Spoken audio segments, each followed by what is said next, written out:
Okay, hello everyone. Here I want to provide a tutorial on how to delete items from Amazon browsing history on an Android device. Okay, let's go to the tutorial. First thing first, go ahead and open Amazon application on your device. Okay, after that here you can press profile icon at the bottom. Then here you can show many items from your browsing history. Then how to remove them? First click edit here, and then you can select the item you want to remove like this.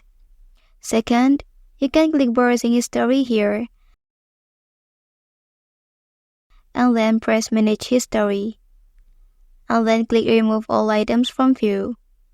Click remove, and then all of items from your Amazon browsing history are successfully removed. Well, that's the tutorial on how to delete items from Amazon's browsing history on an Android device.